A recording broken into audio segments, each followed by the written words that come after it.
boys and girls, ladies and gentlemen, children of all ages. This is Jesse with the Common Nerd, and you know, it happens all of the time that Games Workshop ever makes any changes to its lore, retconning things out there, that there ends up being some controversy over it as well. And it's one of them situations where that's just fans being fans out there. Some people love the changes, some people hate the changes, some people think they destroy and damage things, and yada, yada, yada. It's always one of them situations, and that's perfectly okay. There's nothing wrong with fans having all of their different opinions on those kind of things, but, ladies and gentlemen, it does seem kind of like this one is a little bit of a downgrade to what they've done to our dear sweet Eldari over there. And as you can see from here, there's at least a few fans out there that are already upset about this whole situation. Fans decry Games Workshop changing Warhammer 40k lore again, with Eldar Wraithbone now manufactured instead of sung. And obviously this is something that's been around for the lore for a very long time. We've got some very great examples of what this change is. And like I said, personally, I think this is a little bit of a downgrade because I love the idea of them being sung into existence and having all of your psychic powers and form it and all of that kind of stuff. I think it's really neat. I think it's something that makes the Eldar very special, and it changes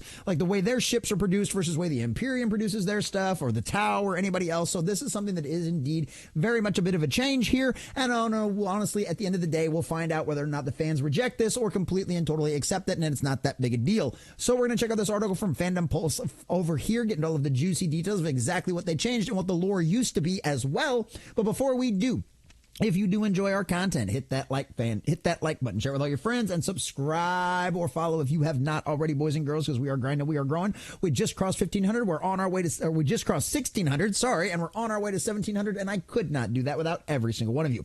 Also, leave us a comment in the section down below. Which side do you fall on? Do you think this is a big deal? Do you think this kind of damages the Eldar and all of their unique and specialness? Or do you think this is not that big a deal, then it won't really change much going forward with the lore? Let us know what you think about all that in the comment section down below. And if you'd like to support the channel, please check out the links in the description below. So from Fandom Pulse over here, so obviously they go over through a lot of the other kind of controversy that has changed when it comes to like the female custodies and all of that kind of stuff out there. They go over a lot of that kind of stuff, so it's all just kind of rehashing older things. But here's where it comes into the new part. So as you can see right here for the Codex, which I do love the artwork on that. That just looks dope as all hell. Let's be completely honest, boys and girls. That looks really cool. Now, in the 10th edition Codex Eldari, Games Workshop has changed the way Wraithbone has always worked historically. It says, the Wraithbone substance from which each craft world is wrought is a composite material formed from various compounds, ores, and minerals. It is as much grown as it is forged. So, okay, so you're growing it now, but it still compounds ores and minerals, so all right.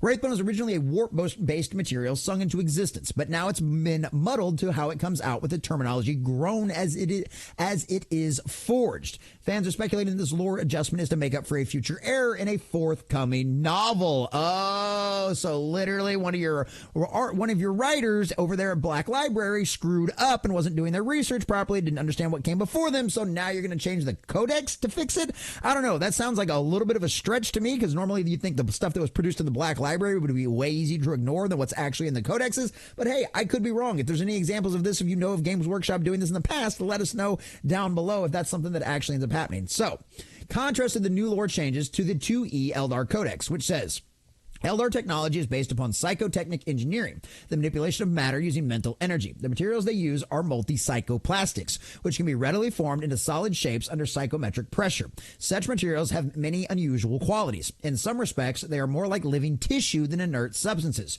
growing and reacting with their environment in a similar way to plants. Simple devices, including weapons like shuriken catapults, for which Eldar are especially well known, function in the same way as the equivalent human items. Although formed from complex psychoplastics, the completed device is a machine or a component that works in a conventional manner. Of course, Eldar weapons usually store energy and use it far more efficiently than the human equivalent, but this makes little difference to their effectiveness. The most unusual of these psychoplastics is called Wraithbone. All the craft worlds are built upon a skeleton of Wraithbone, whose structure extends throughout the gigantic craft like a set of ribs. Wraithbone is immensely resilient substance, far stronger than the strongest plasteel and more difficult to damage than adamantium. If it is damaged, it will gradually repair itself, although the process can be accelerated under psychometric pressure.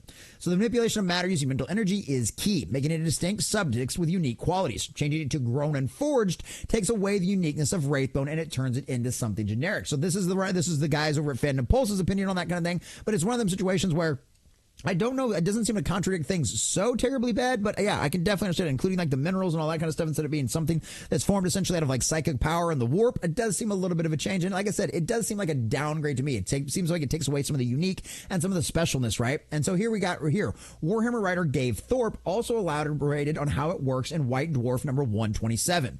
A spirit stone is a tool which allows bone singers to draw raw energy from the warp and shape it into matter. The matter created in this way is called Wraithbone, and it can be physically teased and manipulated by the bone singer into almost any form he wishes. Wraithbone is extremely tough and resilient. It forms the backbone of spacecraft and large structures as well as countless smaller items. Nor is Wraithbone only used for utilitarian artifacts like spacecraft. It is also used to create sculptured works of art. So literally, something that's literally drawn out of the warp. It's not something made out of minerals or anything like that. No, it's literally drawn from the energy of the warp itself. So because Wraithbone is a solidified form of warp energy, it has several special properties. It never really loses its physical connection to the warp, so that in a sense, a part of it remains in the warp at all times. As a result, Wraithbone can channel psychic energy much as an electric cable carries current. At the same time, it also contains psychic forces and can shield the forces it contains from the other psychic energy. So literally, much more like that, much more just drawn out of the energy, sung into existence. So as is made obvious here, grown as much as forged is completely inaccurate as a way to describe the substance. Fans are decrying the changes already because of course they are out there, because that's how things always go. Fans make their voices opinion, and that's why I'm a fan of fans. I love it. Make your voice heard. Tell these companies what you want, and guess what? If the majority of people out there agree with you, if the majority of the other fans out there agree with you, you're going to get what you want. Just make your voice heard. You're a fan. It is your right to give your opinion on something you have supported, on something you have paid for, and of something that you have made into the success that is Warhammer 40,000 out there. Your voices deserve to be heard. So fans are decrying the changes already. Warhammer L has posted on X to the topic, saying, Eldar Wraithbone got retconned in the Codex, apparently. LOL. Went from something sung into existence to something manufactured. 10th edition has done and will continue to do untold damage to the hobby. As a minor of a change, it seems on the surface, is an erosion of 40k's mystic elements. Reject 10th and stop buying slop. And man, I'll tell you what, given I've only been around the hobby for a few years, kind of, paying attention to it, seeing what's going on to it, buying some of my own little plastic crack and doing all my own little kind of stuff around here with it. It does seem like there's been a lot more controversy, although I could be completely and totally wrong. Those of you that have been in the hobby for a long time, for some of you guys I know have been around forever, decades upon decades out there, let me know, is this kind of controversy normal whenever Warhammer does things, whenever they bring out new editions, whenever they make changes to the lore, or is this something that seems a little more recent, something to get a little more excited about? I'm really kind of curious about that, boys and girls. Gorgon Slayer posted a little meme here, says, and of course this is in reference to them talking about the female custodians thing, so there's always been female custodians, and it's like there are way better ways you could have done that with the lore instead of just trying to shoehorn it in. It's just really bad way to do things. In regards to Wraithbone, it has always been a composite material formed from various compounds, ores and minerals, since the first Wraithbone was created. Gorgon Slayer 69 says, lore doesn't matter, chud. Yeah, and that's one of the things that it's really been kind of interesting to see what goes on with all of that kind of stuff as well. So there's some of the fans out there reacting. I'm sure this sentiment is probably going to be held by a lot of people out there coming down to both sides. And you know what? That's the way it goes. In this humble common nerd's opinion, I do feel like it's a downgrade. I do feel like some of the mystical elements are being taken away and showing some of the special and the uniqueness of the Eldari out there, because they are very unique. They're space elves, essentially, boys and girls, with all kind of cool mystical powers and a very dark side of the thing and a kind of a tragic backstory out there at the exact same time. So it's one of those things you like seeing that kind of stuff. And obviously this seems like very much a major change. And it's one of them situations where the people that made the changes probably never even read that version of White Dwarf out there and actually understood all of that kind of stuff going on out there. And like I said, I'm coming in as this very much, I am just your humble common nerd after all. I'm not an expert in any of this kind of stuff, but I'd imagine it sounds like it's a similar thing that we've seen happen across all of entertainment, across all of gaming, across all of this kind of stuff out there.